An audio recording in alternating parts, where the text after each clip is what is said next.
Roll sound, please. Sound speed? Speed. Action, Clark.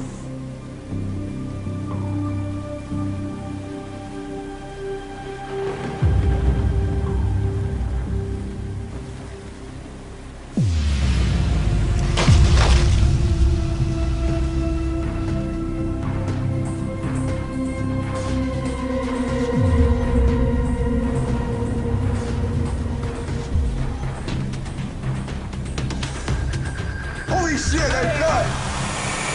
If you're an artist in this day and age, you've got 1 million people with their arms folded going, impress me. And Dead End impressed people. I was shocked at how it just kept building and building and building, you know, all the way to Howard Stern. It was on the cover of magazines, and, you know, it was one of the biggest fan films that's ever been made. I always thought that after Batman Dead End that Sandy was going to get a deal with Fox or Warner Brothers or Paramount, one of those big production companies. You're excited, you're like, okay, well now what's going to happen? Sandy was poised, the rocket was ready to take off, and It was a very exciting time.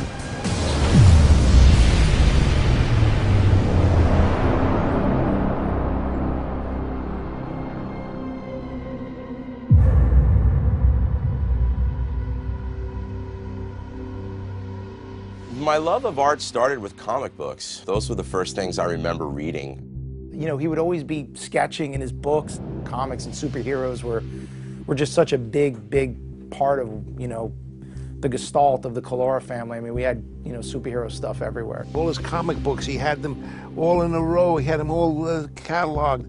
He knew the stories. He knew the characters. I mean, he was really into it. My favorite title was Batman, drawn by Neil Adams at that time. I'd say it was the mid-70s. They were doing the Batman television show. So the television show wasn't exactly Batman and Robin, it was a satire on Batman and Robin. And the comic book company sort of couldn't help follow the television show because that was the moneymaker. The Batman and Robin that we grew up with had a very nasty Joker and had very nasty people, and Batman fought crime, and he was as smart as Sherlock Holmes, and he was athletic. He could win the Olympics if he wanted to. And so I went into my editor, one of my editors, Julie Schwartz, probably one of the most recognized and best editors around. And I said to Julie, I'd like to draw Batman. How do you think you know what Batman should be and we don't know what Batman should be? Julie, Bobby, it's not just me that knows what Batman should be. It's every kid in America knows what Batman should be. I'm just one of them. The only people that don't seem to know what Batman should be is people here at DC Comics. Come with me, you're drawing Batman. So I went with Julie, I was teamed up with Denny O'Neil, and we started turning out Batman stories. A little darker, a little more cape, a little spritz down the pants. We had Batman. Some of the other artists I like were John Byrne. Jack Kirby was a big influence as well. But Neil Adams was my favorite. It all started with the Neil Adams Batman. Subsequent to that, I'd have to say one of the biggest influences in my life artistically was Heavy Metal magazine. I loved heavy metal. Back in the 70s and the early 80s, that was just a plethora of incredible artists who all contributed different stories, so it was kind of like an anthology type of thing. And some of the artists that I was completely taken with were Mobius, Richard Corbin, Philippe Droulier, Inky Bilal. Those European guys, I think, were doing a lot of things that most of the American guys weren't doing in comics. The work was a lot more avant-garde. It was a lot more like hand-painted as opposed to the way that stuff was being done here in the States. Not that it was any better or worse, it was just different. And then, of course, along came Star Wars. When my son saw that movie, that was the beginning. Then it came from doing art to actually having this mindset that he wanted to make movies.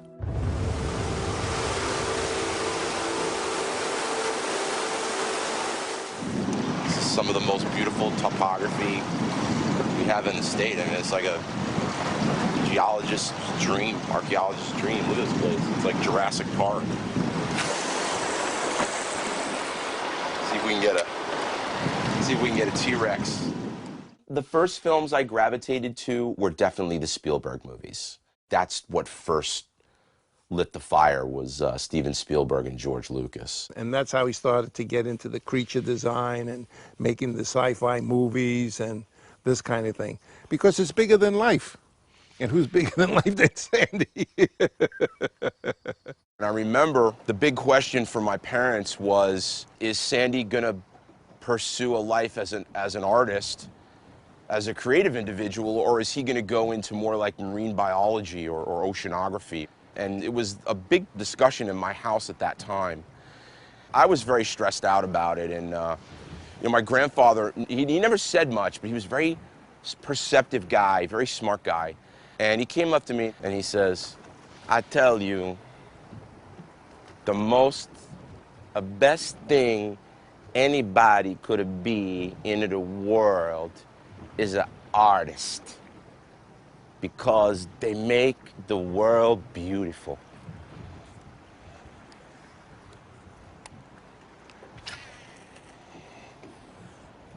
That was it.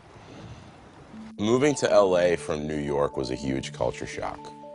Sandy moving to California was like setting a bomb off in the Calora family. My mother became just obsessed with everything that Sandy was doing, how he was doing in school. There were tons of phone calls. We moved out here because Joanne was getting tired of getting on a plane every time she wanted to see her two sons. And so we bought this house, and, you know, we're all set. You got a couple of bucks, and now you're ready to enjoy the boys and just let them be successful. And, you know, let's see how far they can go now, you know? I was going to Cal State Northridge. I was going to go there for a year, establish residency, and then go to SC, film school. I first met Sandy back in Cal State Northridge, and we were going to industrial design class. I mean, at 17, he was easily 5-6 years ahead of everybody else in that class. I would see all of his industrial design drawings, and I remember being like super impressed with just how modern everything looked compared to what he did before. It was very different. I mean, it seemed to me like he was really learning new stuff. Aliens, I think, was the first movie I saw in the theater when I moved to California. That's when I became familiar with James Cameron, who I think is our greatest living filmmaker. Aliens, Terminator, we would put all that stuff on and we would draw to those things for 8, 9, 10 hours a day. He just studied what was in those movies, what made them fun, what made them interesting. The types of movies that Cameron makes, I think, are the best of both worlds. They encompass the eye and the artistic nuances of a Ridley Scott or a Stanley Kubrick film, yet he's made the top 2 grossing films of all time. Sure enough, after studying Predator and Terminator and Blade Runner and all these movies, you know, it only seems fitting that he's gonna end up at Stan Winston. Who's this guy over here? Sandy. He's one of the hired help. Can't sculpt for a darn, but he sure can pass a football. I remember looking at Sandy's artwork and thinking, wow, this is really clean work. I mean, I could tell it already had a level of polish that most other people hadn't had at that point. And he had his portfolio and he's sitting there. It's like he has come to the place that he has dreamed of his entire life. I mean, his eyes are like saucers, he's looking around, he's really excited. Stan Winston's in the late 80s was a pretty magical place to me. I just remember there being so many talented people there, like I just never wanted to go home. He was an equal balance of just complete self-confidence in himself with being like thunderstruck and in awe. Yeah. Is that insane or what?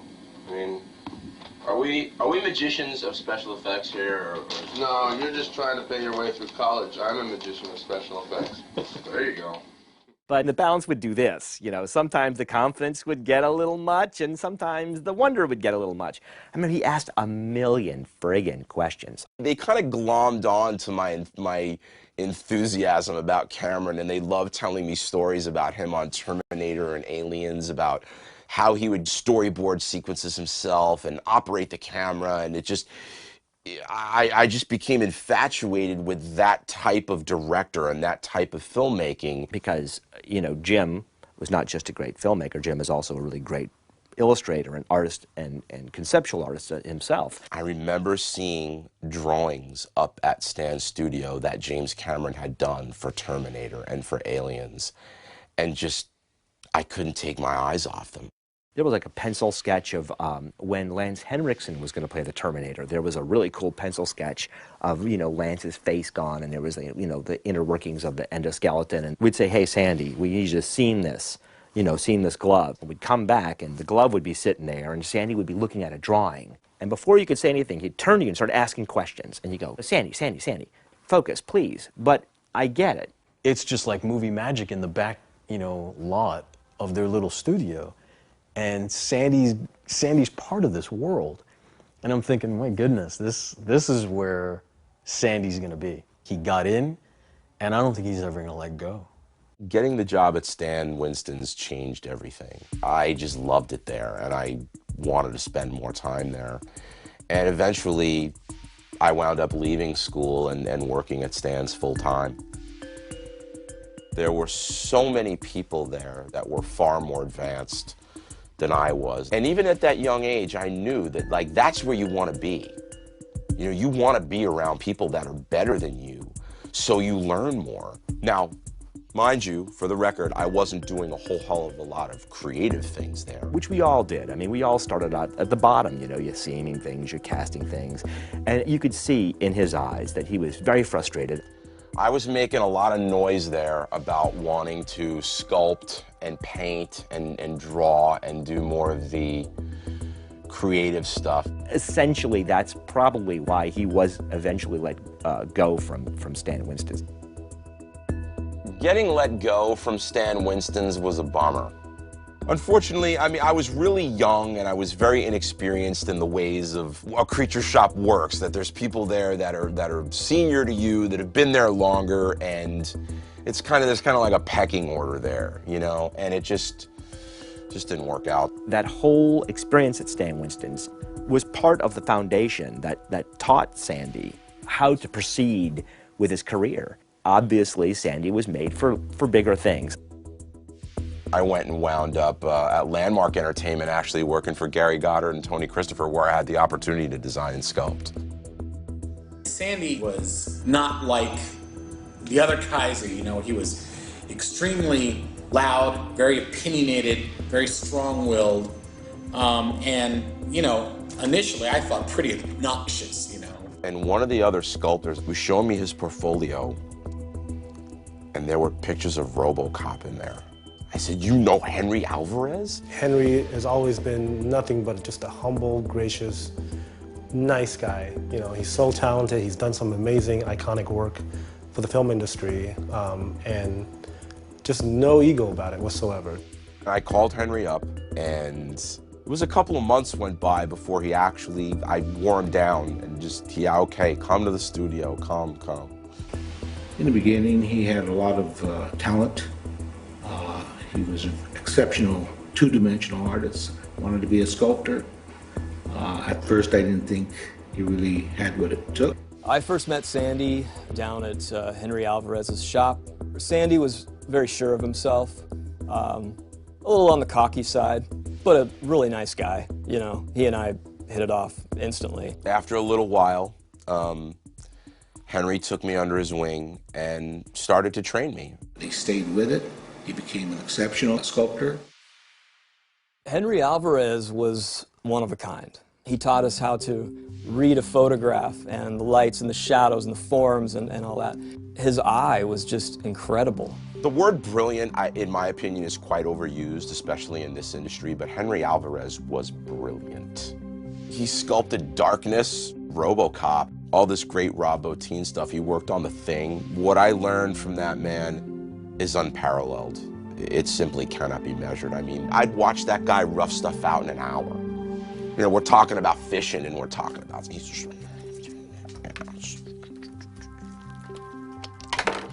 you know, and then 2 seconds later you look over, it's like, oh my God, that's Tom Cruise.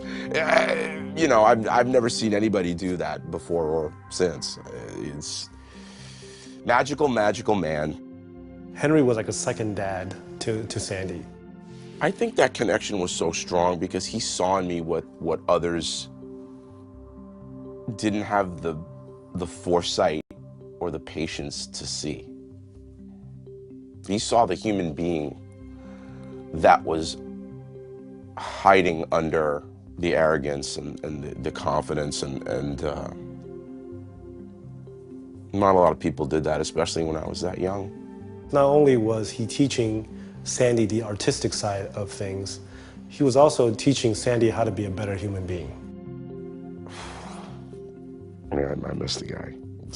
It's tough talking about him because he's gone. Sorry.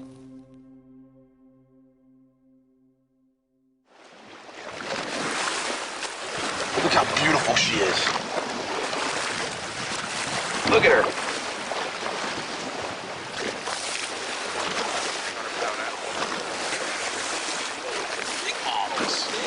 Hey, buddy. Another day at the office. The 90s were a very interesting decade for me. I worked on some pretty high-profile films. I got to work on Jurassic Park. And I actually got to meet and work directly with Steven Spielberg on that project. I remember going in and bringing drawings and paintings and stuff that he was looking at and making notes on and stuff, so that was cool. I worked on Men in Black in '95 with Rick Baker. I'll never forget this. Rick Baker called me personally, and he brings me into this conference room, and who's in there? Steve Wang, Jordi Ushell, Moto Hata, Carlos Huante, Jose Fernandez. These are the best designers in the business, the best creature guys in the world. And to be asked to be a part of that really made me feel that I'd arrived and was pretty cool. I also did a lot of toy development work. I started a small company designing and sculpting action figures for companies like McFarlane Toys, Mezco, Toy Biz. I did a lot of the Marvel stuff. I had a big contract with Lucasfilm. Sandy was really into the dramatic poses and muscular superheroes, and that was a new thing on the scene. You know, it's basically right out of the comic books into an action figure. A lot of superhero stuff, concept art and maquettes for video games. We did a bunch of huge statues that were going to the different offices and whatnot. That was a blast. He was doing these toy prototypes for tens of thousands of dollars. Somewhere along the line, he decided, I don't care about all that. I want to make movies. That's really what I want. You know, I can have all this money and a house and all this stuff, but that's not really what it is for me. And that impressed me. Out of all the projects I've ever worked on, all the movies I ever worked on as a sculptor, a designer, or an effects guy, my favorite by far was The Abyss. Jim Cameron's my hero. I want to be like the guy. You know, I aspire to be like him. The way that he saw Cameron talking to people and controlling the set, I think really just kind of galvanized Sandy and made him think, my God, you know, this is how a director should be, and you know, you've got to be in charge, you've got to know exactly what you're doing, exactly what you want. That's probably the main turning point for him, and may have been one of the major things that made him want to direct, is just being on that set and seeing Cameron do his thing. And to get there, he started to learn how to make the pieces that go into the movie, and then getting on the other side of the camera, you know, how to make those things look the best. So I went and spent a lot of the money that I had made in the toy industry building a spec commercial reel. And I got signed with Level 7 Productions as a commercial director, and I started working right away.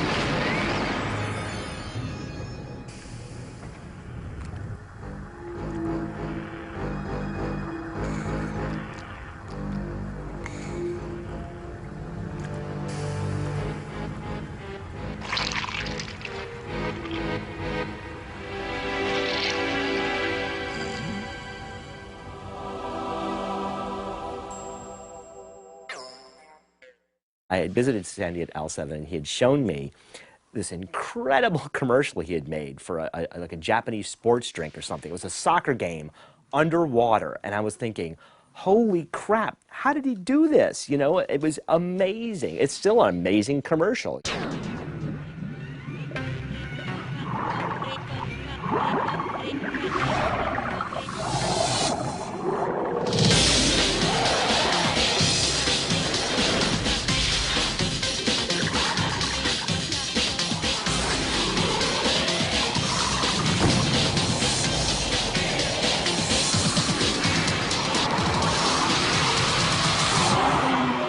I was directing commercials, and at the same time, I was trying to get my first feature film off the ground. And I remember sitting down with Chris Van Houten at Level 7, and I was frustrated. It's like, you know, why doesn't anybody want to look at my reel? Why, how come I'm not getting it? And he's like, dude, if you want to get the attention of the Hollywood boys, he said, you have to do something outside of commercials. You know, you have to do something that's a little longer, that encompasses a little more, that's maybe a little bit more cinematic. And he said, you know, you should think about that. He says, I think you got the talent to do it. What Sandy is looking for is someone to catapult him where he should be, which is directing feature films. He had the ability, he needed the shot to show that he could do it.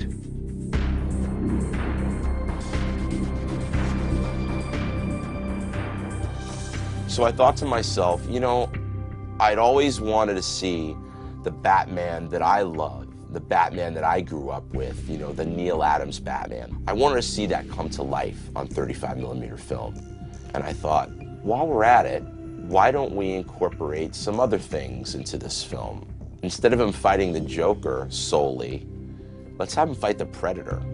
Predator is my favorite film monster of all time. Hell, let's throw an alien in there. Let's just make a big mashup of all this stuff. When he told me what he wanted to do with Batman Dead End, I kind of told him he was crazy. I actually warned him. I just said, you know, why would you want to waste your money and do something like that, you know? Do something original, do, you know, whatever. But there was no telling Sandy what to do. He's a huge fan of Batman, huge fan of Predator, you know, huge fan of Alien, and I think it was inevitable that he was going to make this movie. Myself and a guy named Mike Hernandez, old college buddy, storyboarded the movie. He tells me what he wants, he gives me the script, we go through it, and we would just be throwing these drawings back and forth. So somewhere in between the burgers and the fries and the late night, we're banging out these boards. And I took the script into Chris Van Houten with some storyboards, and he looked at me and he smiled. He says, this is a little bit more ambitious than I was talking about. He says, but I think this is the right idea, kid. I remember I told Shannon Shea, I said, I want to spend $35,000. And he says, you know, is Level 7 paying for this? And I said, no, I'm paying for it myself. He said, wow, why? And he said, let me ask you a question.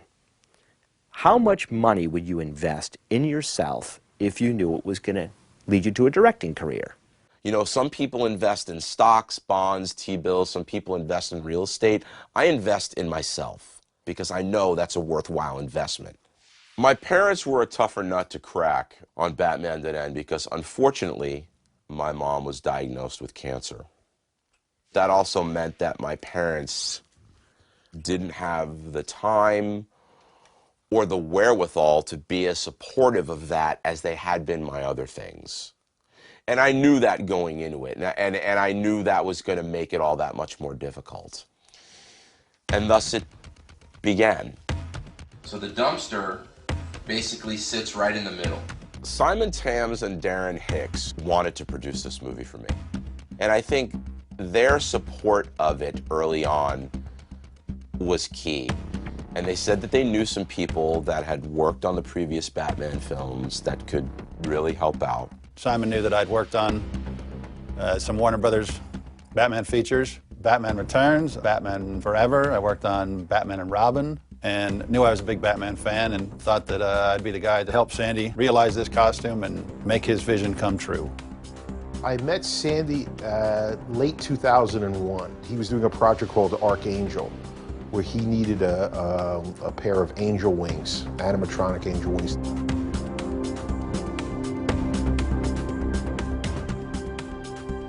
told me, I want to have, first it was Predator and Batman, which I said, all right, maybe. But he wanted Alien, Predator, and Joker. I mean, it was so much to do. I said, this is not going to happen. Like, real slow. Oh, that's it right there. Greg Ramundos, who was one of the effects artists on Batman Dead End, was a friend of mine, and he had mentioned that Sandy was doing a short film about Batman. I'm a huge comic book fan and a Batman fan, so I wanted to be part of this thing. Immediately I saw the potential of playing with these characters like Batman, Predator, Alien, and as a stunt coordinator, it got my creative juices flowing because I wanted to see what I can do with these three characters. Swipes at his groin, swipes at his chest. Over, straight. Scott Rhodes, really gung-ho, really excited for the project. And when he approached me, there were some intricate and difficult shots he wasn't specifically sure on, which was my forte, where he said this alien is going to come down and grab somebody and pull them up. And of course, right away, I get excited going, okay, this is cool. This is something I want to do. Not even about the Batman, just this was a cool stunt. And then the fact that there was a superhero film on top of it, I thought, okay, this is doubly cool. I'm crazy, and you just have to find the right crazy people, and wow, there was one out there. His name was Sandy Calora, and it was so cool and challenging, and he had it completely boarded, so it wasn't going to be grab the shot and go. Every shot has got to be perfect. Greg Ramundos, who was the mechanical designer, called me saying this guy Sandy Calora's got this project, and there's a creature or two I think you could play. And seeing all the storyboards and everything laid out professionally, just knowing that it was going to be shot, in the dark, in the rain, I realized, there's a production value here that's going to look really nice.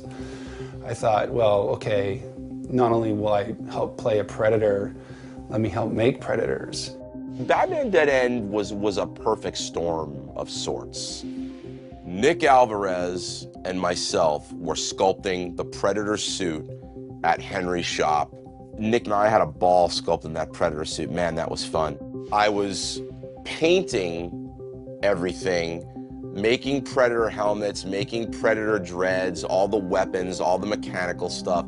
Everything else effects-wise was being made at Greg Ramundos' shop in the Valley. Sandy and Nick Alvarez invited me over one night to go look at the sculpture, and we spoke at length about the paint job, and I kind of explained to him how I painted the original Predator.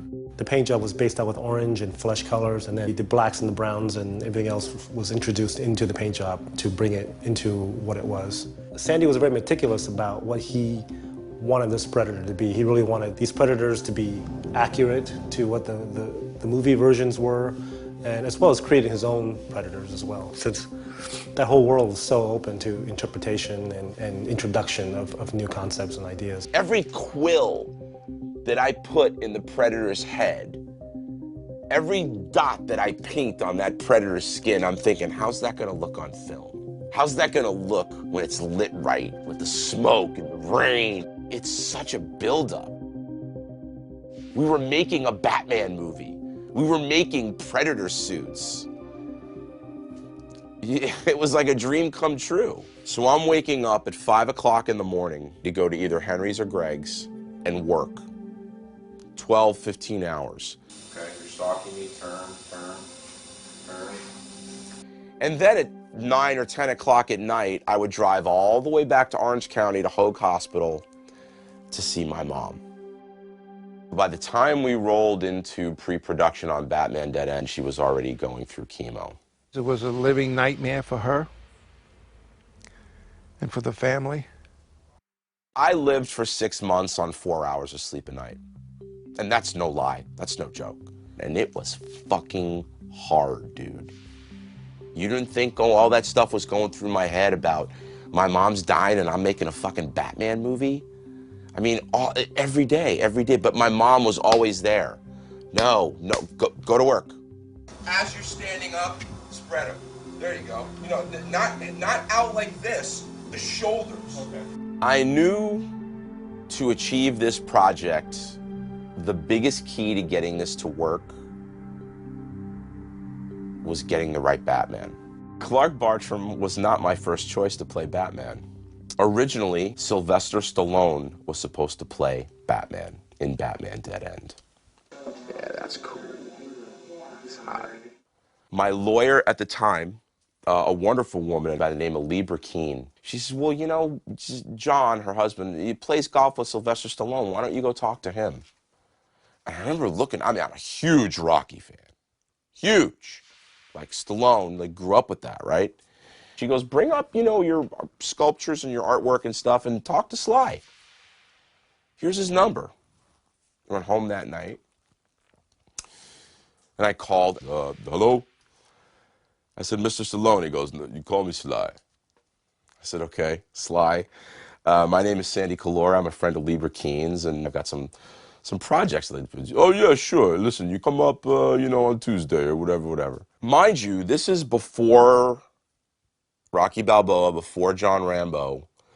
He was in that kind of funk before he kind of reemerged, you know, like the Phoenix he so wonderfully did. That was the only reason why somebody like that would take a meeting with somebody like me. Come up, knock on the door. And there, standing in the doorway, is Sylvester Stallone. And he looked phenomenal. I couldn't believe how good he looked. He was all yoked and just looked great. He invited me in. He said, hey, how you doing? Come on in. Oh, what you got visual aids here. And he took one of the sculptures, and we walk into his living room. And he's like, so, you know, Libra Keene tells me you direct a lot of commercials and stuff like that. What are you working on now? I said, well, oddly enough, I said, it's a little Batman movie I'm putting together. And he put his drink down and he goes, Batman? Really? Stallone was a big Batman fan, and you know, he said he wanted to be play Batman. How sure are you that, you know, the studios aren't going to come after you? I said, well, to be honest with you, Sly, I'm winging it. I don't know. And there's just a long pause, and he just goes, all right, I'm in. And I'm thinking in my mind, he's going to give me the money, or somehow at that moment, I didn't know what he meant, but what he was telling me is that he wanted to play Batman. I explained to him how we were going to do the cowl. I said, what I'm going to have to do is life cast you, and we'll sculpt it over the life cast. And I remember clear as day telling him, Sly, remember, this is only going to work if we do this kind of under the radar. I don't really recommend getting your manager and your agent like involved. Oh, no. This is, you know, we're just going to do it, you know, guerrilla style, skeleton crew. That's how we did Rocky. In typical producer fashion, I remember telling Simon that we got Sylvester Stallone, and he goes, you know, now that we've got Stallone, you can get whoever you want to play the Joker. My favorite Joker that's ever been done is the animated series. And Mark Hamill does the voice on the animated series. He's like pretty much the definitive Joker. I mean, he would make a great Joker. So now here I am in the same week. I've just been up at Sylvester Stallone's house. Now I'm talking to Luke Skywalker, who is saying to me, Sylvester Stallone is it, I'll do it. The end of the week rolls around. We got alginate, we got director's chairs, you know, plaster bandage, everything we need to do the life cast. Now I'm 10 minutes from his house. My cell phone rings. He goes, hey, yo, it's Sly. I said, hey, Sly, what's up? We're almost there. He goes, look, I got some bad news, kid. He says, I can't do it. There was some problems with some of his publicity people, his agents, because we were dealing with different copyrighted material, and it involved stepping on a lot of people's toes. I remember like yelling at him, like on the phone, like, Sly, we talked about this. I told you. I know, but you gotta understand, you know, it's different for me. I got more to lose than you and all that. And eventually I understood, and we amicably, you know, parted ways and whatever. And then, of course, as soon as Stallone went away, Mark Hamill pulled out. Now that would have been really something, but it didn't come, it never came into fruition. The person that eventually was going to wind up playing Batman, along with myself, was basically going to be carrying this movie on his shoulders. Sandy was looking for bodybuilders, guys that didn't need to be in, you know, a plastic suit with fake nipples and all that to play Batman. He was obviously looking for not only a guy with a physique, but a guy who could move. So I drove all the way up to Level 7 Studios, met Sandy, and I read the part. And I can remember there was one part when I grabbed Sandy and I pushed him against the wall. And I read one of the lines, and he looked at me with this fear in his eye. We all wear masks. That was Batman. That was Batman. And I walked off and went home and got the call, and you know, the rest is history. Clark was not the Batman fan he is now back in 2002, 2003 when I hired him for that movie. If I'm being honest, I never really watched Batman, other than the campy, you know, TV series, and he's like, listen, that's not the guy. He sent me a DVD of the animated series, and he said, I want you to study this voice. Criminal scum like you made me. That was the first step in the process, is really grabbing a hold of what the character was meant to be like, and for Sandy's vision. Clark was relying very heavily on guys like me and Mike Mack to talk him through about why certain things on the costume were achieved a certain way, how they were going to look on film, how it was going to translate all into the language of film to get the best performance out of him. Clark was a Marine. I mean, he's not just a pretty boy who goes to the gym all the time. He's a guy that lived the life, walked the walk, and then put his body into this high level of professionalism. So you give him a blade, you give him a leap, you give him, I mean, he's a stuntman, really. He wanted a lot of movement out of him. He wanted to be able to turn his head, things that had not necessarily been able to be done with the feature versions. All the cows before that, going back to the Tim Burton, you know, yeah, there was no movement in the head. They needed to look at the comic book, and that's the thing that they weren't looking at. The ears are going to dictate a lot of like how aggressive it looks, you know. The decision to sculpt the cowling was basically a favor to Sandy because I had been mentoring him since he was 19 years old. And he had come to know my style of sculpting and wanted to use that factor on the look of the new cowling. The ears should curve in just the slightest bit. They shouldn't go straight up or see, like on both sculpts, like I noticed, there's a tendency for them to flare out a little bit. That I think is weak. Strong is it's curved in at the top. Of course he would sculpt the cowl, right? Who else would do it, right?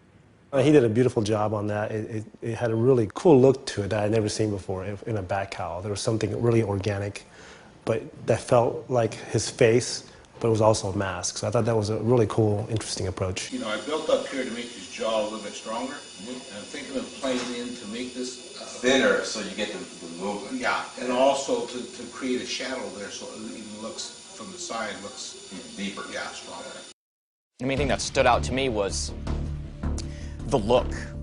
It wasn't a helmet. It was an organic face. It's really the only expressive cowl where it looked almost like he could, if he crinkled his face, it moved with him. The cowl was cool. The cape was cool. The belt was awesome. The boots were awesome. Everybody has to make compromises. I think this was an experiment in not making compromises, and it worked. We also had Andrew as the Joker. Look at me. This is who I am. My mask is permanent. You have a choice. My contribution to that was Joker's makeup. Sandy said he wanted a nose and a chin, and I was able to talk him into doing a little thin little brow piece. I'll get Batman. Oh, I'll get him. Mark my words. We have a play date. It was very comic bookish. I suppose that was the thing that I liked the most. Very creepy with the long chin and the sort of hook nose and the pasty white face and the stringy green hair. And having him in a straitjacket, you know, certainly helped. That Joker influenced the movie Joker. I think that maniacal, berserk quality was right there. I can imagine the actor watching that over and over again. That's it. The camera loves me. Give me the teeth. It was just really neat getting to work with real actors, guys that do this for a living, and guys that are stuntmen. And when I got to meet the stuntman and start doing that, that's what really was fun to me. Getting out there and fighting people and just playing in the streets like a little kid. It wasn't so much that Sandy handed me a finished script of the fight scene. In a lot of ways, it was like Ben-Hur. You have this epic script, and in the middle of it, it says chariot race.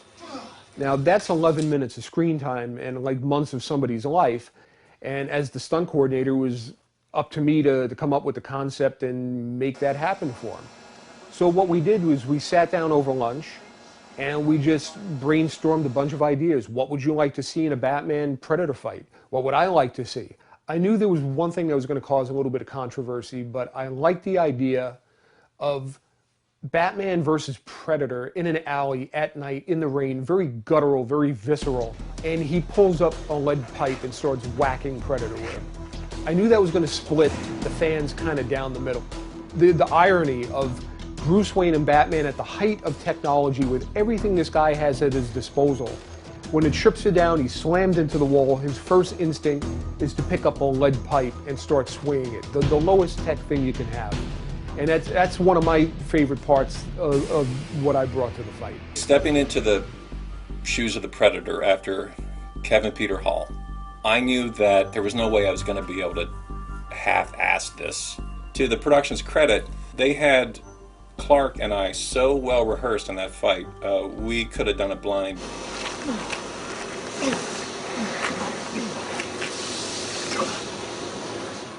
Around March or April, I get the news that my mom is terminal. So I remember going to the hospital. I was there with her alone. And I said, look, we don't know how much time you have. And my mom looks at me and she goes, what are you talking about? And I said, well, you know, I'll put the chute off. And she leaned forward out of the bed and she says, do not do that. If you quit this movie, I'll kill you. So I'll take you with me. You're not quitting this movie. It just goes to show like the kind of woman she was, you know. And I remember after that, I did cut the workload back. We did push the chute. Not a lot, but enough for me to spend just more than a few hours every night with her, which I thought was a good thing because it was a little bit of the balance of both.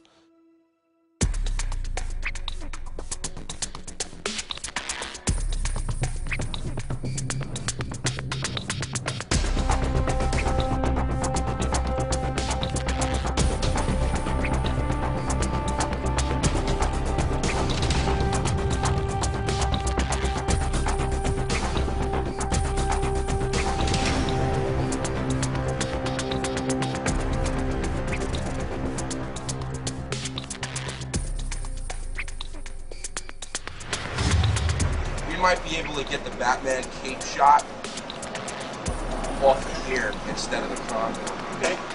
All of the work that we put in pre-production benefited all of us on set because it went pretty smooth.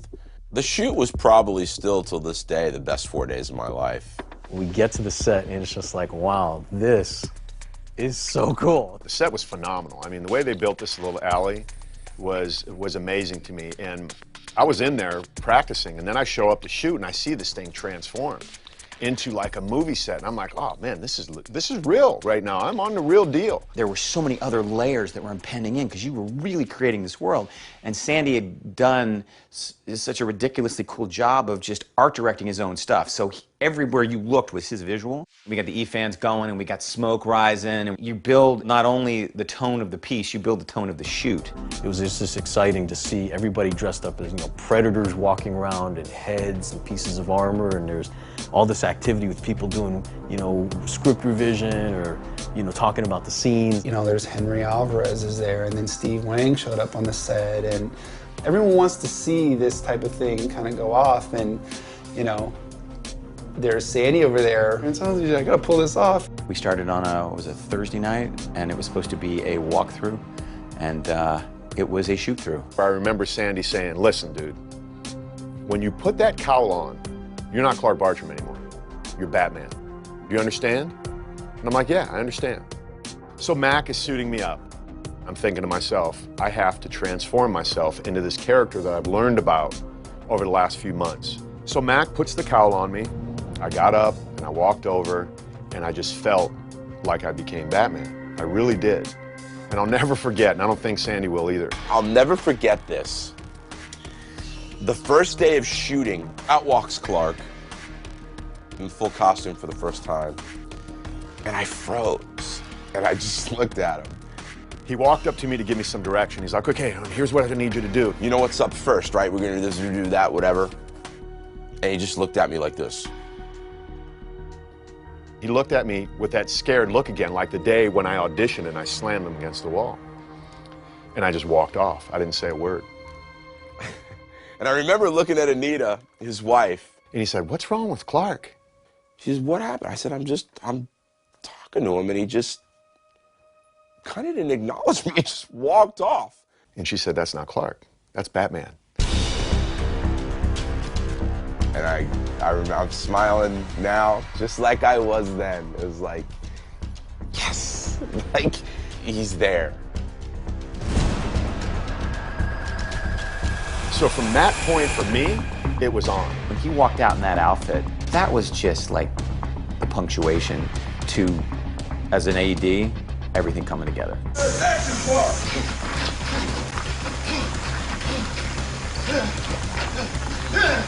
Henry Alvarez, I think, said it the best. Seeing him on camera and the fierceness, the expression that he applied to Batman, his body, the way he moved, it was like he totally became Batman. What do you think about all this, Henry? Oh man, it's looking cool. There he was in the flesh, standing right next to you, a life-size action figure that encompassed all of the best elements from Neil Adams, Alex Ross, Simon Bisley, Brian Boland, Mike Mignola, all the great artists that had drawn Batman. I think all of it was there, and Clark embodied all of that. Criminal scum like you made me. I think Clark Bartram was probably the best Batman I have ever seen on film. He had the look, he had the intensity, he knew how to do the action, he was never doubled. The part was extremely physical. I mean, you couldn't get a more physical part, I don't think. And he's throwing himself down in the puddles, and he's getting all banged up, slamming into the wall.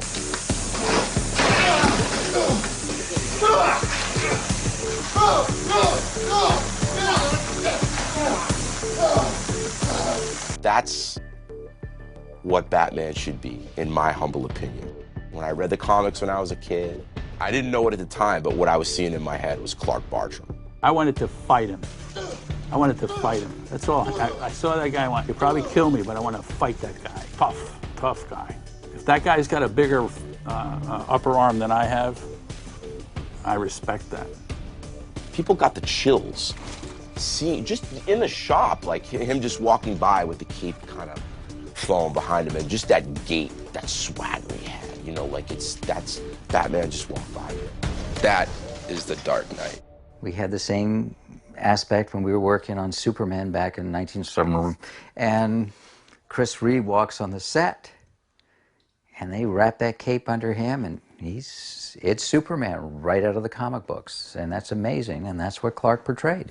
And then Clark, give me your, and Kirk, hit him, and Clark, I want to see you come back right in this light. This is where you gotta be. I like to have things very prepared when we get on set, because I want to be able to capitalize on those kismet moments, those happy accidents, or those great things that you see when you look at your AD and go, hey, look, I know we're supposed to go here after this shot, but I really like the way that the steam is coming out or whatever.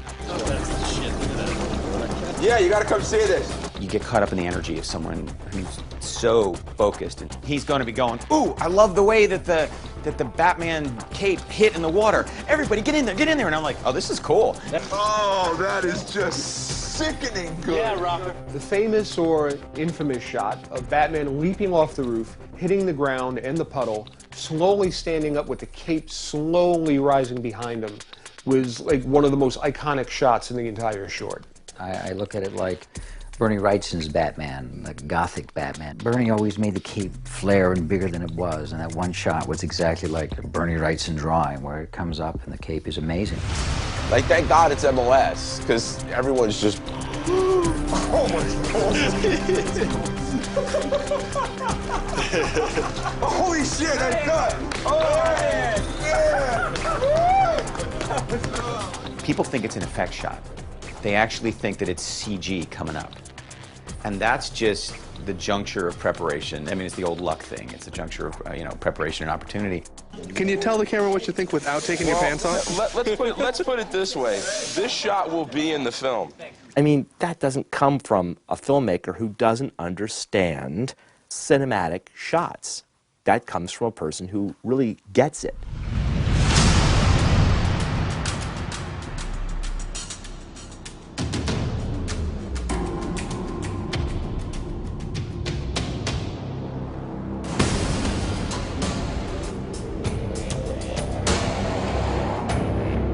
Whenever you do a superhero movie, the fans are always going to be divided. They're going to be split down the middle because they all have preconceived notions of what Batman or any superhero looks like and how they act. But unanimously, with this short film, everybody digs that shot. It was just me, Vince, and Nick focused. Like, we're going here, we're going there, we're going there, we're going to turn around. All the while, Clark soaking wet. Cast and crew soaking wet.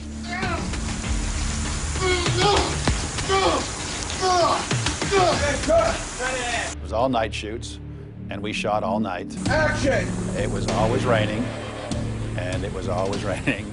Cue the rain, cue the smoke, and everybody's like, oh, we're miserable. It's like, it's a rain frickin' shoot. We had this sequence where the Joker's against the wall laughing maniacally, and the alien comes down, grabs him, and drags him out of the shot.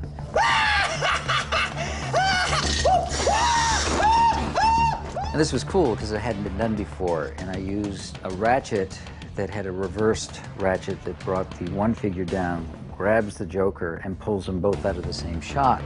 And it's never been done at this time. I kind of have this saying that we make the impossible possible and the incredible by appointment only. So this was kind of an appointment only thing because we were going to make something really incredible. You're going back to art.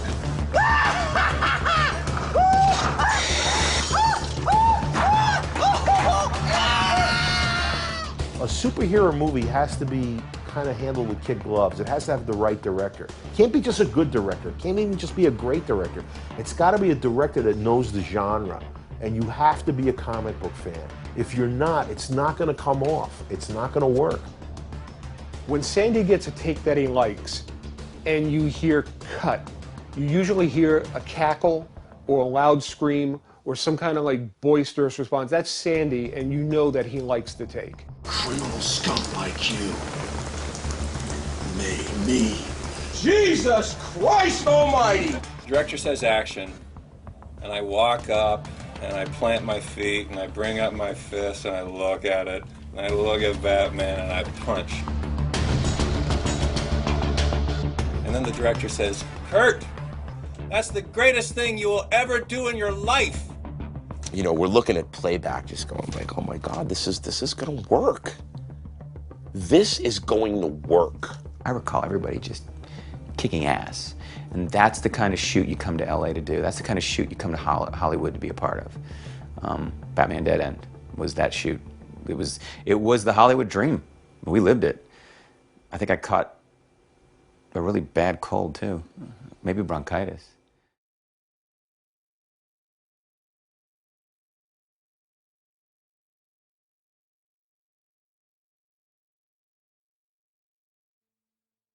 San Diego Comic-Con 2003, Batman Dead End was going to premiere there as part of the Comic-Con Film Festival. San Diego Comic-Con is the mecca for any comic book fan or anybody who's interested in anything in the genre. I mean, once in your life, you have to go to San Diego Comic-Con. Sandy goes, you ever been to a Comic-Con before? And I'm like, no, but I live in San Diego. I've been downtown. I've seen all these people running around, their costumes and stuff. And to me, again, as not really a comic book guy, it was all kind of weird. I remember driving down to San Diego to go to Comic-Con. I'd never gone to Comic-Con before. And the drive from LA to San Diego normally is a 2.5-hour drive. It took 6 hours. Myself and my girlfriend at the time were staying at the W Hotel, and Stan Winston was staying at the W Hotel that year as well. I actually gave him a DVD at the hotel. I said, you know, I know you're busy, but, you know, watch it when you get a chance or whatever. And I felt good about seeing Stan and getting his blessing and all that. It was going to show in a little room up above the main floor. It was a small room. It only sat a couple of hundred people. I mean, it wasn't some big venue kind of thing. And we had these little cards printed up, these little 4x5 cards that just had the silhouette of Batman. And I think on the front of it said, Batman Returns, for real. Sandy gave us all big stacks of cards and split up and started passing out invitations to come to the screening of Batman Dead End. People had seen some of the photos that were on the back. There was a photo of Andrew as the Joker and this great photo of Clark. I honestly did not know what to expect. I didn't know what was going to happen in the next 3 or 4 hours. Clark and myself periodically would go up to this room where the film was playing, you know, at 10:30, 11 o'clock, and we'd look in these rooms, and I kid you not, there were like 10 people sitting there. And Clark and I are looking at each other going, man, I hope people come to see this movie. I literally, I mean, I was worried. I made sure to go early to the room, because I thought there might be hard to get a seat. So I sat through a lot of other films waiting for our film. 2 o'clock rolls around, or whatever the time of screening is, and I go up there, and I come out of the hallway, and there's a line to get in the room, and the lights are off in the room. The previous film to Dead End is still playing, but there's so many people packed in there now. And I remember just feeling so bad for the guy, whoever it was who had made the film, the one that showed before Dead End, because he had a packed house in there, but they weren't there to see that movie. They were there to see Batman, because when that movie was over and the lights came up, nobody moved. So I'm in this little room, and Sandy comes in, and we were shooting behind the scenes, so there's someone with a camera, and Sandy's like, dude, you've got to come out here and see what's going on. I walk out of the door, and there was a line, no exaggeration, that went as far as you could see. It was immense. And I'm thinking to myself, there's no way everybody's gonna get to see this movie. So with the camera, we went down, we started talking to people. What do you think about this? This is insane. There's gonna be 600 people out here waiting to see this thing. Look, they're lined up half an hour in advance. This thing's gonna go off. They couldn't wait for what they were about to see, and they had no clue. I was seated there, kind of like the only one in the theater who knew, like, you fanboys. You do not know what you're going to see. I was inside the room with Clark, Simon and Darren, myself. We were all in there. Kirk Carley was there. And I can remember the first hit of music comes on. And then you see the first scene, and then the chills start coming up in my body. And I'm just looking around the room like, something's about to go down. And the movie starts out, you see Joker, and people are like, hey, all right, Joker, and it's like a cool-looking Batman. All right, that's kind of cool. And then when Alien shows up and grabs Joker and pulls him out of frame, audience goes crazy. And the brass knuckles fall to the ground, clank, clank, clank, and Batman turns around, there's another alien waiting for him, and the audience goes crazy again. And then there's the close-up of the alien head, and then... They freak out when they see the Predator. And they're like, oh my gosh, this is nuts. People are going crazy. I'm looking around, still not knowing what's going on, because I had no clue, really, what I was involved in at the time. Then it ended. The place went insane, just crazy insane. It's got a standing ovation. People, and everyone was yelling, show it again, show it again. So then it was all about all these people that were standing in this line wanted to get in to see the movie. So I remember that at that point, the fire marshal got involved. You can only have so many people in this room. And the guy that was running the projector, the DVD player, came up to me and says, look, if we can get all these people out of here and get another couple of hundred people in here, we can show it one more time. So Clark, me, Darren, everyone's out there. All right, out. We're gonna run it again. Bring another group of people in, show it. And then after the second showing, the audience went crazy. There was a time where if you made a short film, you were lucky to show it in a room full of 50 people. At that point, we're all feeling pretty good. You know, a couple hundred people got to see our movie. You know, it got like a standing ovation. Everybody was clapping. Everybody loved it. We thought that was the end of it. We're like, we came, we saw, we conquered, we did what we meant to do. Everyone's just stoked. And all of a sudden, a gentleman by the name of Jeff Walker approaches me. And Jeff is, I believe, is the head of programming for the Masquerade. For those of you who don't know, the Masquerade is the biggest event at the Comic-Con. It's held in this gigantic hall that holds 5,000 people. And it's the costume contest. They have all these giant movie screens everywhere. They show all the trailers for the upcoming movies that year, the superhero movies. This is a big event on Saturday night that everybody goes to. He says, look, I got an idea how we can show this movie to everybody. He says, I'm gonna open the Masquerade with it.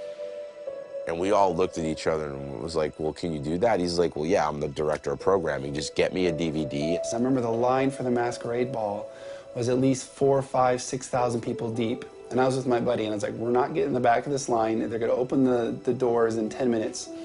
Let's go around back. We actually snuck in through the back and ended up sitting like third row of this Masquerade Ball. and by now, the word got out. So it was standing room only. I'm an artist. I'm a creative person. You know, to embellish things is part of my job description. But no exaggeration, no lie. The lights go down, it comes up. You hear the bass.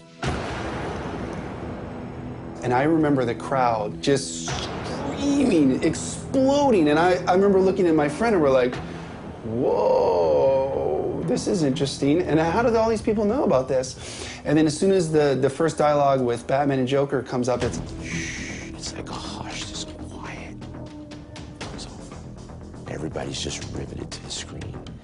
And I can hear people behind me whispering, what is this? As the thing goes on, it's getting more and more involved. The alien shows up. Predator shows up. You could feel the intensity in this room. And at the end of the movie, when Clark turns around and pulls out those two batarangs and the Predators come into frame, and it cuts to black and it says written and directed by Sandy Calora, the entire place went fucking nuts. I got chills. I looked at my friend and we're like, who would have thought like this short was screened in front of this many people, and the roar it got. I mean, of all the other trailers they ended up playing that evening, that one had such a huge response. I'm all the way in the back, and literally there were people standing on their chairs at the end, screaming and yelling. I get up and I walk off to the bathroom, and I went in the bathroom to pee, and I'm like, this is unbelievable. What we did right now shook up the world. It just culminated into this gigantic crescendo that was Batman Dead End at the Masquerade at Comic-Con 2003, and it was one of the best nights of my life, without question. I mean, I was on cloud nine. You could have knocked me over with a feather. It was pretty tremendous.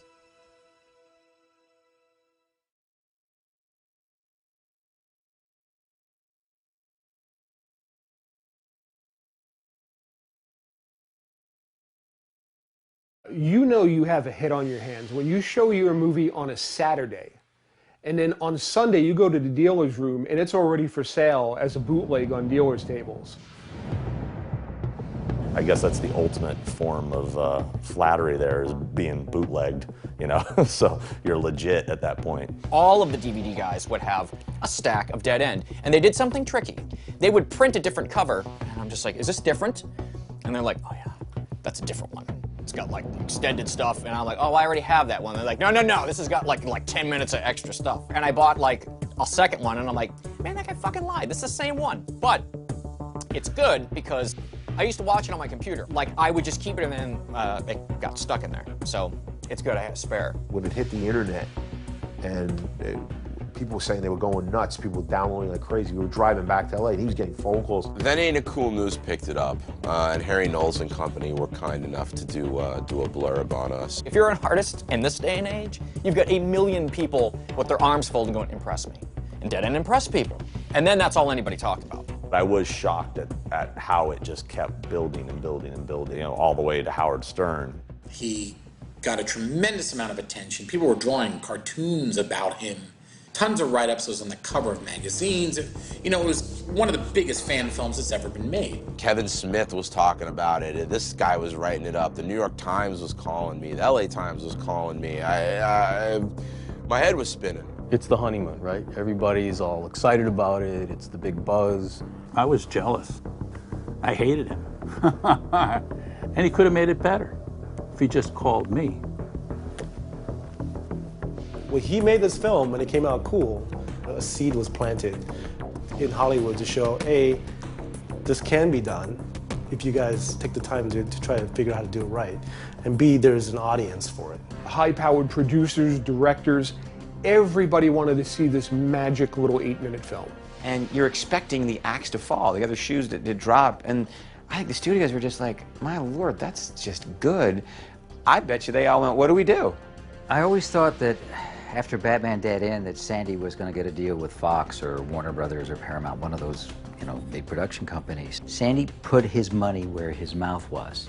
You can't ask for better than that. And that was his whole reason in doing it, was to prove that he could do exactly what the fans wanted. After the success of Dead End and the response was so large, it's like, okay, well now what's gonna happen? You know, I got an agent, I got a manager, and it was a very exciting time. You know, it probably went to his head. You know, it had to. If it happened to me, it'd probably be the same thing. It's hard not to. I've been in that situation where everybody goes, oh my God, that's brilliant, that's great, and you tend to go and get a little bit of a puffed head. So the humility, I think, was his biggest downfall. Sandy has a bit of a reputation, and you know, he's one of those guys, you either love him or you hate him. And you know, he's rubbed some people the wrong way in the industry. I told him, are you recording this? Yes. Okay. He's gonna get pissed. All right. I told him, after we were in that small room where they were premiering all the short films, he got up on stage. Like he won the Academy Award.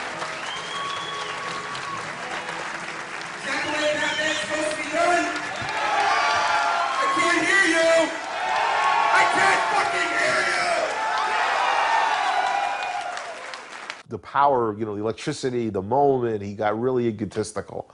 And it really showed. It just felt a little bit uncomfortable. I kept saying under my breath, humble, humility. He just wasn't quite there. But I understand the enthusiasm and just the unbridled joy of unveiling that project and seeing the way people reacted. You know, it was hard to restrain. I said, you act humble. Don't act like, you're not Cameron yet.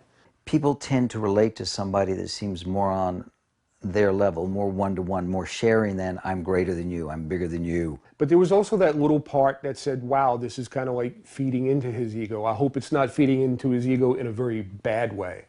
I want to show you something. What are you doing over there? All right, watch this. What is this?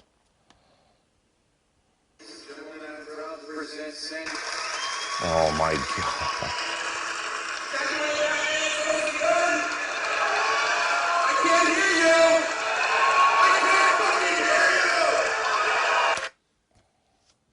Where did you find this? I shot that. What do you see when you watch that? I see a young guy who didn't know any better, you know. I'm embarrassed by that footage. I mean, you know, what do you want me to do, lie? I mean, it went to my head. The success of Batman Dead End went to my head a little bit. And it fed an already pretty healthy ego. And I took some knocks for that, and I got knocked back a little bit by that. I had to, you know, regroup and reassess how I was doing things, and I'm still doing that, you know. It's a process for me. I guess I kind of made a little fool of myself there, a little bit. Yeah, a little embarrassed by that. I have heard from people about Sandy's ego. He's always been very humble around me, and he's always been very gracious, and he's always been just a nice guy. So in all honesty, I've never experienced that ego side that everyone's talking about. So Sandy's super excited about this, and you know, who wouldn't be? And then the honeymoon's over.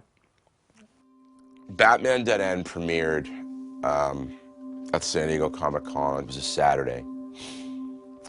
We were having my son's second birthday party on July 25th at my house, and my mom was there. She wasn't feeling too good. And my younger son, Salvatore, he was being christened the next day. So it was a lot of excitement around our house. We had friends around. And I remember looking at my mom. She didn't look good. She was sitting on a couch, and my son was in a little bouncer.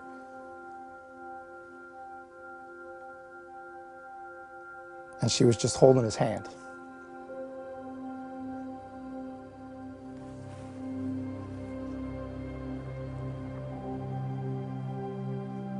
And she said, I don't feel good. She said, you know, I want to go home.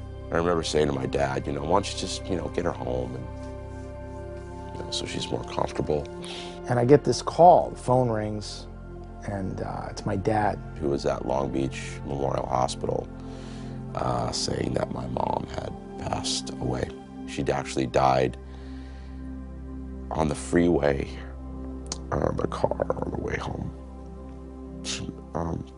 She never made it home. When the time comes with the love of your life has a terminal illness, then at that moment, our whole lives just changed. And it would never return to what it was again. My dad was just a wreck, like an absolute wreck. You know, I watch movies from when I was a kid, and you always see scenes where, you know, there's a family gathered around, and, you know, they're saying their last goodbyes, and it's like this surreal moment, and like, you know, we didn't get any of that. Sandy and Sal have missed them very, very much, especially Sandy. You know, he was very, very close with his mother, and the constant contact, you know, for advice, and he misses that.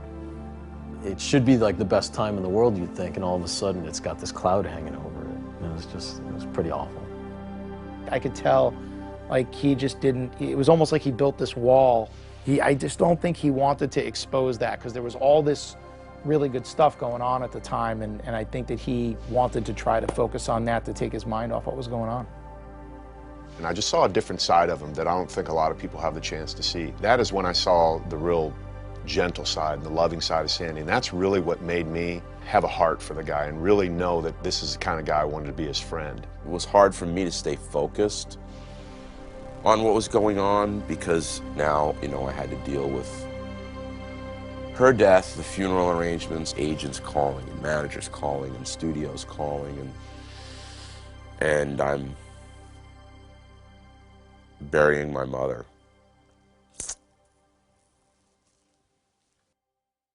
And Sandy's reaction was to get up, and he was going to fight through it. But that wasn't going to stop him. All right, andiamo. And that's the thing that I really admired about Sandy in that moment, was that he was going to do it. I mean, it didn't matter that he got punched hard and things weren't going exactly the way he wanted to. He was just going to take that and turn it into something that he could use. You try to knock him down, and man, he's going to bounce up and finish the job. And that's Sandy. You know, he's got that determination. And it's part of the determination that makes the man that he is. A tremendous amount happened to him in the year or two following Batman Dead End. The first thing I said to Sandy was, whatever project comes on your plate, take it. Just do it. Don't make the mistake that I made. Because I had done a film years ago that got me a lot of recognition, a lot of notice with the studios. And so a lot of projects came my way. We're talking and meeting with all these people. I ended up not doing those projects. And I think in the long run, in hindsight, looking back, I realized that that was a mistake. I went on a lot of meetings and I talked to a lot of people about, you know, doing a feature film. And I was given a lot of scripts. The industry term is considered to direct, where I met with the creative people at the studio, I met with the executives, I met with writers, I met with actors. And there were a few films that I was hovering around and being considered to direct. After a few of these meetings, I could see right away that I wasn't going to fit into this machine that was the Hollywood studio system. I don't think he listened. Because again, he's passionate about what he wants to do. He's very headstrong about his ideas, and the kind of films he wants to make. He should have just bitten the bullet and done a studio thing that maybe he didn't like, and he could have shown his talent through that, you know, could have done a crappy sequel to something or other, and then people will be like, hey, you know, look what he did, you know. I remember my agent and my manager telling me, well, you do one. You know, do one and show them you can do it, and then they'll give you another one, and then maybe down the road you get to do something you want. And that didn't gel with me. So what, I have to make shit and put my name on it to eventually get where I want to be? No, that ain't happening. Sandy was poised, the rocket was ready to take off, and nothing seemed to come of it. The phalanx of situations and meetings and things that you have to go through to eventually get into the director's chair of a studio film is so convoluted and so dense that if you screw up at one of those little junctures along the way, you're out. So I could be doing great until I got up to Executive X and said the wrong thing about person X or Project X. No, it's out. He's a loose cannon. He's a problem. He's this, he's that. When you go into the studio and you talk to them and you're very confident, they always misread that as being an ego. You know, Sandy and I are very different types of people, but we're both artists with a vision. And I think that scares them because half these, I'm being kind here, half these executives, probably more, don't know a goddamn thing about filmmaking. They don't. They're all about statistics. They're all about, you know, kissing ass to get to where they are. You know, these people don't even like movies, you know, half of them that I've met. And they take meetings because they literally have rosters to fill. They have a schedule book, and they got to fill it to show that they're working. Because these guys don't give a flying fuck about you. They're just filling their schedule. That's all it is. Quite frankly, the problem with Sandy is he wants to do a lot of his own stuff. And that's difficult. That's hard to do in Hollywood. You really got to be up there. You have to pay your dues to get to the point to where you call the shots. And I think he wanted to shortcut that a little bit. He'd already stepped off the bridge. I think in Sandy's mind, there was no turning back. Batman Dead End was why we all came to Hollywood, to make cool stuff. It wasn't like Sandy was going to go, all right, well, now that I've made one cool thing, I'm going to go and join the machine and just bow out and just give them the drill, the junk they want. No. He had, you know, screwed some of those deals up by being stubborn yet again on passing on projects he probably should have taken when the opportunity was right there in front of him. Were there opportunities? Sure there were. Would those opportunities actually manifest themselves into feature films that I could have directed? I don't know. I never got that phone call at that meeting where the studio executive said to me, you are the director of this picture. And I think that really took, I know for a fact, it really took a toll on him. Because I could hear it in his voice. Going from that super, super high that we were on at Comic-Con to waiting, having meetings, you know, getting brushed off, then to completely being ignored. Sandy and I were hanging out at his studio, and he said, Jordu, do you want to know why I haven't gotten any of the opportunities that I feel I deserve? Do you know why? I said, no, and I didn't know what he was going to say. He said, people don't like me. I thought, my God, you know, what? You know, to me, he said, people think that I am loud and obnoxious or pushy or I want my own way too much. You know, and this is the truth. You know, they don't like me. And I was bowled over by that because that was like a level of honesty I don't think many people are capable of. Yeah, there might be people out there, even people in my own camp that, oh, what did it get you? What did Batman Dead End get you? And I've never looked at it that way.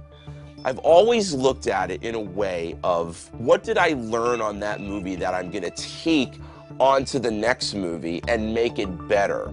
Not necessarily what the movie itself as a whole got me. I think there's a big difference there. And to me, it's always been about the work. It's not about all this other bullshit. So Did I get to make XXX2 or Snakes on a Plane or any of those other movies that I was given the scripts to and considered to direct? Just not my bag. He's also willing to live with the consequences. That's the difference. He's got the courage of his convictions.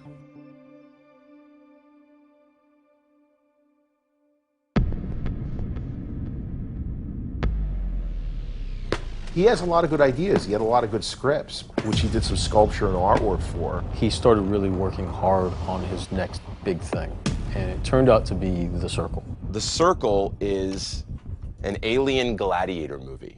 Picture Gladiator with Russell Crowe meets Star Wars. He's got these awesome shaman characters that are aliens with these long faces, and they all have these different nuances to them. The earrings and the way their headdresses are done. And in looking at the drawings and the designs that he had made for it, those designs were really fresh.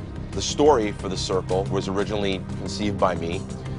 Nick Reed brought on another writer and very creative guy named Hans Rodionoff. And to make a really long story short, Hans, who was very hot at the time as well, was supposed to write The Circle. He was supposed to write the script, I was supposed to direct and design everything. And I remember thinking, this is really a brilliant project. He's got another hit in the making. He just needs that one break. Nick Reed, my agent, asked me, if there was one guy in Hollywood, producer, studio exec type, that you would like to meet with to talk about a project, who would it be? Without missing a beat, I said the Weinsteins. These are the guys that got behind Quentin Tarantino, that got behind Robert Rodriguez, Kevin Smith, all these guys, independent filmmakers that I looked up to that did great work. And I said, you know, I think Bob Weinstein would get me. You know, I mean, I think he'd really be into what I have going on. I think that's a great choice, great choice. Set up a meeting with Bob Weinstein. I went crazy. I designed and sculpted so much stuff. I mean, this presentation was like a rolling road show. It was 10 or 12 maquettes, it was models, it was everything. I had all these drawings. I kit bashed model parts and made this incredibly ornate and articulated chair that the villain, Lobros, sits in. To this day, I've put more work into The Circle than anything else I've ever developed, hands down. I go over to, at the time, was Miramax, and they take me up to the conference room, bring all the maquettes up there, all the artwork, everything, set it all up, 20-minute ordeal. In comes a guy who is not Bob Weinstein. You know, I don't think that the people that he was talking to were mega high-profile people. And, you know, you wind up giving the pitch, and, you know, you're disappointed because you wanted to meet with the man, and it's some development person or whatever it is. So we went out and we pitched to the studios, and we had tons of meetings. We went all over. And after a few pitches, the three of us, Nick Reed, myself, and Hans, got together. And it was right around the holidays. And Nick said, look, he said to Hans, why don't you take the holiday break and write it on spec? And Hans didn't want to do that, so I wrote it. And he's got this really great script. He's got a lot of energy and dynamics in it. He's got a good character. And looking back, you know, you think now it's like what John Carter of Mars tried to be. So at that point, I decided that I was just going to go out with it as kind of like a one-man show. Like, look, I wrote the script, I want to direct, I designed all these characters, I sculpted all these maquettes, I've designed this world, and this is the film I want to make. It came close a few times. I actually had a producer attached that brought a very famous actress to the project to play Satana, the alien warrior princess. And the only stipulation to that was, I'll never forget this, was that I met with this actress, who shall remain nameless, and she says, look, I love the script, I love your passion, this is great, but I don't want to wear that makeup. Satana has to be a human. And I said, but if she's a human, you lose the whole gestalt of the story. You lose the whole Star Trek element of it. You know, it's Kirk with the green girl. And she was like, well, I'm not going to put my face under, you know, 2 inches of rubber. So that was the end of that. So eventually, I realized that The Circle was not going to be my first feature. It was just too big and the budget was too big. The Circle is still my favorite project till this day, and it's something that I still remain very passionate about that I'd love to get to make someday. And so Bob, if you're watching this documentary, just give me a call. Let's set up a meeting. I got some cool stuff I want to show you. This business is filled with people who get knocked down and have to get back up. That's part of the business. It's part of the job. It took Sandy a while, but over the years, he's managed to develop that skill. Although we kept pitching and I kept trying, I always knew in my heart that it would have to be a pretty special producer, a pretty special executive, and a pretty special studio that I would have to work with to be able to do what I wanted to do and how I wanted to do it. Once in a very long while, you'll meet somebody who actually knows what they're doing, knows what they're talking about, and can see when someone has talent and is inspired and will want to get behind that person. It's rare. It's so rare in this business.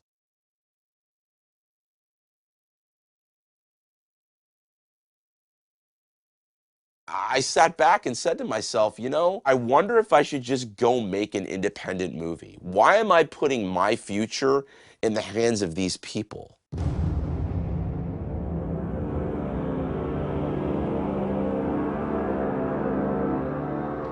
It was a tough 5 years in between Batman Dead End and Hunter Prey. He said, I'm going to do this, and I'm going to do it for this much. It's going to look like this. He did drawings and storyboards. He went on and raised money and sold his insane toy collection and all this crap to finance his own film, Hunter Prey, and do it his way. And that was Ball Z. Ball World War Z. Because, you know, I don't know if I would take the last of my money and just fly without a net like that. He tells me he's got, I don't know, like a $250,000 budget or something like that. I have to scale everything back and work within the budgetary constraints that I have. But to me, it's worth doing that to do what I want to do and maintain the creative control that I wouldn't have at a studio at this juncture in my career.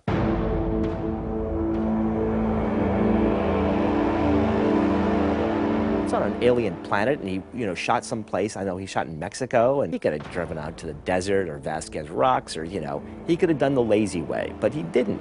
He went someplace that was going to serve his vision. When I'm on a film, this is my world right here. This is my world. This is all I care about right here, is what's in the frame. Everything outside of here is black. It's periphery. I have to make this. It was a tough time. I do remember getting to Mexico, getting to the house where we shot at. Right on the beach. Beautiful. Out the back door was the beach. And every day, we would do a 180 and march out into the fucking desert. And it was like, okay, well, you're gonna wake up at 4 or whatever in the morning and start makeup. And I was like, well, we're doing makeup. Oh, right here in the kitchen. Okay, where's the lights? Well, here's one light. We had one spotlight to do the makeup. Not always good food. Not always food. Food that I would never eat in a million years, surrounded by, 20 people that I would probably not hang out with in any other circumstance. It was hot, it was miserable. We had no vehicles, so we just humped everything in. Halfway through the day, I was thinking, how do I get out of this? It was an environment that was absolutely horrible. One girl in there, one bathroom, everybody, dumping in the same toilet, one cold shower. Sandy told me out of his own mouth, he said that the people that helped him with Hunter Prey, the crew, he said, I don't think they'll ever work with me again because I pushed him so hard. And I said, well, Sandy, it's like, I don't have to tell you, the bottom line is your film got done, right? True. Yeah. He will stop at nothing to get something done. That's what Jim Cameron would do. That's what Ridley Scott would do. That's what Steven Spielberg would do. I have a very strict and a very intense work ethic. What he was able to do and construct as a story by showing us a little bit of outer space and a little bit of the characters in an environment of technology, and then really jump into the environment of the desert. I thought that was just very well done. And what he puts together looks just top notch. I mean, he's got the special effects with the ship coming out of the sand.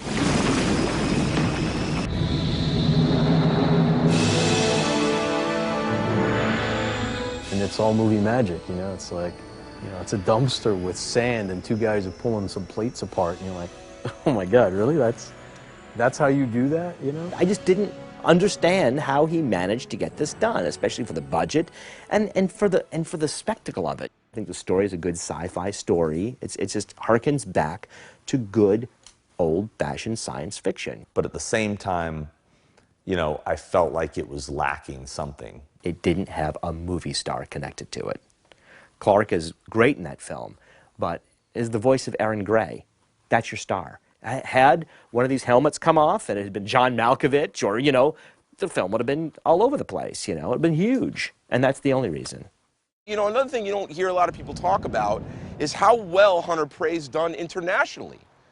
Done incredibly well. In the UK, it was big. In Australia, very popular. Japan ate it up. So it was not a big blockbuster. It didn't get a theatrical release. But he did it. Again, he did it. He made a feature this time, a full-length film. And it drags and has its problems, but he made a feature. Now, here's something where you can say, I have the experience, I've made a feature, and there have been careers built on far less than Hunter Prey. Making independent films is a war of attrition. The entire process from getting financed and shooting and distribution and all that, it's like pushing a giant rock up a hill. And you push it, you push it, you push it, you get it all the way almost to the top, and then it rolls down over you, all the way down to the bottom, and you have to walk all the way down the hill, get behind the rock again, start pushing it back up. And the second time, maybe you don't get as close as you did the first time, and it rolls back over you again, and you got to walk back down to the bottom of the hill, pick the rock up again, start pushing it back up the hill, push. That's what being an independent filmmaker's like. He's going to just keep doing it. I mean, that is what he does. He just keeps getting up and going back, and he figures another way. But if you can get that rock to the peak of the mountain and get to make your film and have the creative control, nothing on earth like that. And that's why I keep doing it.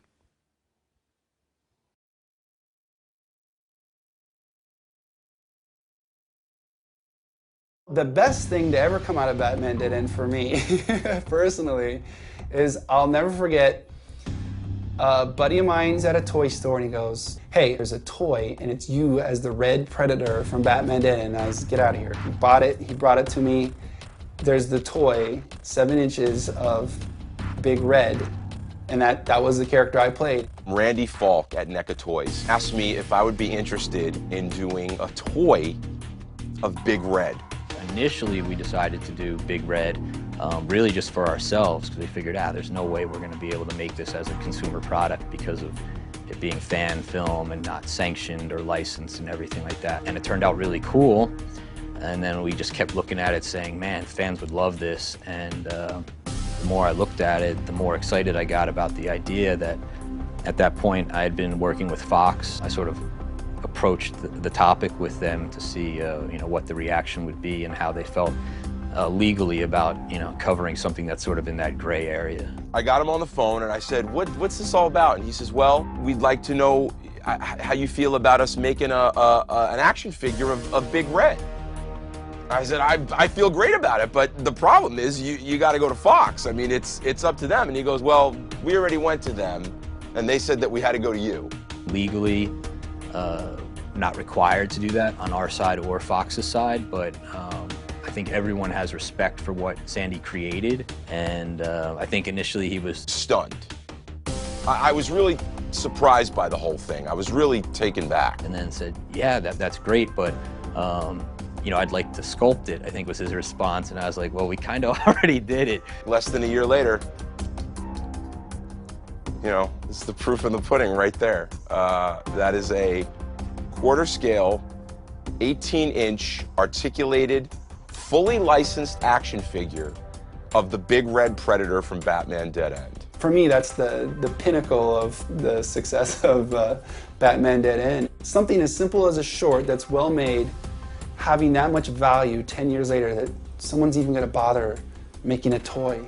I think that's pretty cool, and I think that's a testament to the film itself and Randy just being a huge fan and having the love and the dedication and the want to do it, to be able to approach Fox.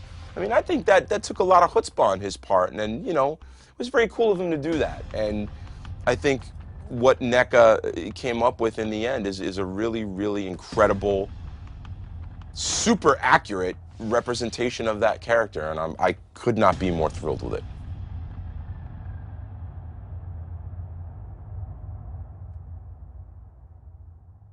I went and made Hunter Prey, now I'm going to make Shallow Water. Sandy gave me that script before we even did Hunter Prey, and I've always said to him, I think the story, the concept, making a creature suit, I think that's his real true passion. So I have really high hopes for this project being a breakthrough original concept. For Shallow Water, I don't know much about the project yet. He did invite me and Shannon Shea over one night to look at it, and I think it's a cool design. It's certainly interesting. I have not seen a turtle-inspired creature in a while. You know, this next one could be the one that starts putting the guy on the map. I hope so. Everything that I learned on Hunter Prey, the mistakes that I made on Hunter Prey, are all going to come to bear here. This movie is much more commercial. It's much more faster paced. Different genre. This time I'm tackling a horror movie, which is something that I've always wanted to do. It's a very gritty, gory, real horror movie. I know it's another passion project of his, you know, and even though I think looking in hindsight, he really didn't take the road of making those big studio movies, I think in the long run he'll be much happier doing what he's doing now, which is raising his own money, making these lower budget films, but having full control. Because when you have total autonomy on a project, there's nothing in the world like it.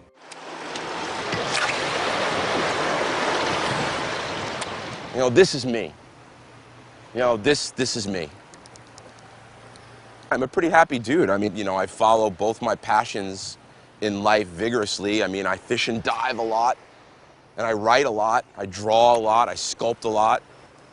You know, I'm always creating. I come out here and take a deep breath, and I get invigorated to just keep pushing forward creatively, and that's all you can do, is just keep moving forward. It's just, it's really hard to do when the waves are good, or the fishing's good. Oh, there he is.